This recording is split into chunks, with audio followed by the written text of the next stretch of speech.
Right guys, another short one here, but I have to call out LBC, not for a radio show they have done, but for some nonsensical article they pumped out earlier today in relation to Donald Trump, Washington DC, and of course Beijing Biden. Now we all know the UK media, like CNN in the States, suffers from acute bouts of TDS, or its medical term Trump derangement syndrome, on an almost hourly basis. In fact, they might be in competition to see who suffers the worst cases of it each day. I'm sure you have all seen the stories the media have pumped out, which are just flat wrong, but I think this one here could be the top of the pile when it comes to virtue signalling for brownie points, which is what LBC are doing here. They know, as we all do, this article is a big steaming pile of horseshit, not worth a wet wank on a Sunday morning. That is probably why they gave it this piss poor caption on Twitter in the hope of getting a few clicks. Their tweet is captioned, "Donald Trump will retain sole authority to launch a nuclear strike until 11:59 AM today, when responsibility is passed to Joe Biden.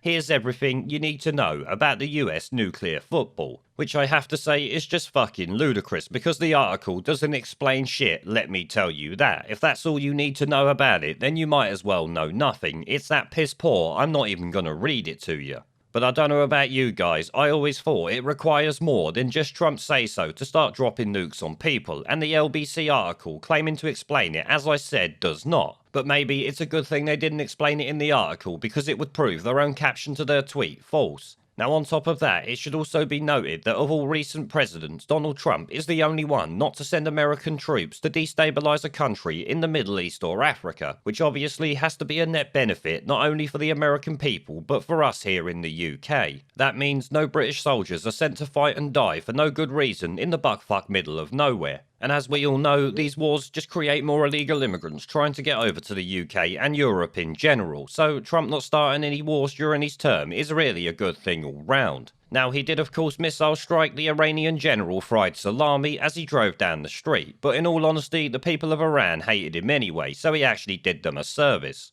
The Guardian and Jeremy Corbyn might not like to admit it, but General Fried Salami was a despotic fuckpig that killed many thousands of his own people at the end of the day. Trump, of course, has started no wars and actually went over and tried to make peace with people. You might remember he went over to North Korea for fuck's sake. Joe Biden needs 30,000 troops to protect him as he gets inaugurated in his own country. But Donald Trump, it seems, will just walk across the North Korean border on his fucking own. I guess that shows the difference between the two guys. But either way, I think LBC have shown themselves to be a bunch of snivelling shitweasels here. If I remember, I will link the article for you to take a look at, but like I said, it's got fuck all useful information in it. If it was an actual newspaper in your hand, the only use there would be of it is to wipe your ass when you finish taking a shit. But then again, I kind of think that's everything that LBC pump out at this point.